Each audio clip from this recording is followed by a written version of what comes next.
কণ্ঠটা হচ্ছে voice box যেটা, সেটা আমাদের এই গলার যে অংশটা দেখেন এর ভিতরে দুইটা হারমোনিয়ামের রিডের মতো দুইটা পর্দার মতো আছে, ভোকাল কর্ড। এখানে যে ভাইব্রেশনটা হয় তার ফলে এই সাউন্ডটা তৈরি হয়।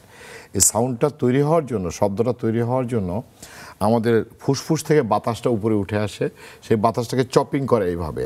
তো এইটা ফ্রিকোয়েন্সি মেয়েদের ক্ষেত্রে 220 থেকে 250 সাইকেলস পার সেকেন্ড, আর ছেলেদের ক্ষেত্রে কম, 120 থেকে 150।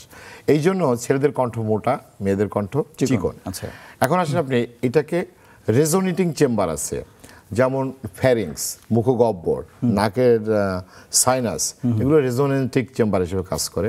আবার আর্টিকুলেশন, যারা আমরা কথা বলি, এই যে শব্দটা কথা বাক্য গঠন করছি, সিনট্যাক্স সিলেবল যেটাকে আমরা বলি, এইটা গঠন করতেছে আমাদের লিপ, ঠোঁট, তালু, জিহ্বা, গলার একটা অংশ, সবগুলো মিলিয়ে আসলে কণ্ঠ শুধু আপনার কমিউনিকেশনের মাধ্যম না, যোগাযোগের মাধ্যম না, এটা কমান্ডেরও মাধ্যম, আমরা ব্যক্তিত্বেরও মাধ্যম।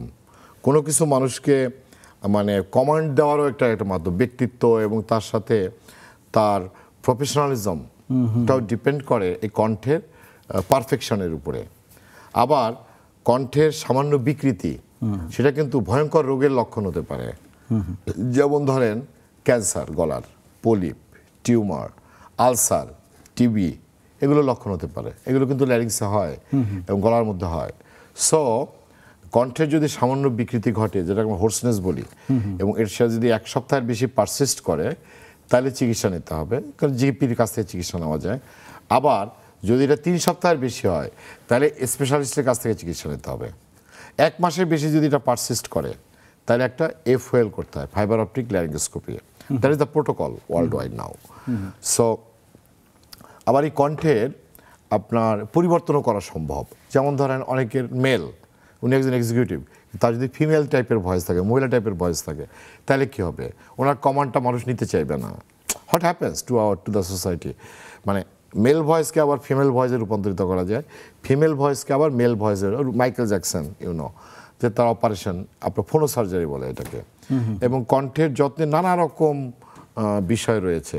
প্রথমে আমরা খেয়াল করব যে কণ্ঠমাত্রার জন্য যেন নষ্ট না হয়। এবং এটা কেন নষ্ট হয়? প্রথমত নষ্ট হয় ওভার ইউজের জন্য, অর্থাৎ আপনি অতিরিক্ত ব্যবহার করতেছেন। যে কোনো জিনিস, যে কোনো যন্ত্র আপনি অতিরিক্ত ব্যবহার করলে এটা নষ্ট হবে। আন্ডার ইউজ আর ওভার ইউজ দুইটাই খারাপ। যেমন আপনি যদি অল্প ফিসফিস করে কথা বলেন, তখনও কিন্তু কণ্ঠের উপর বেশি প্রেশার পড়ে।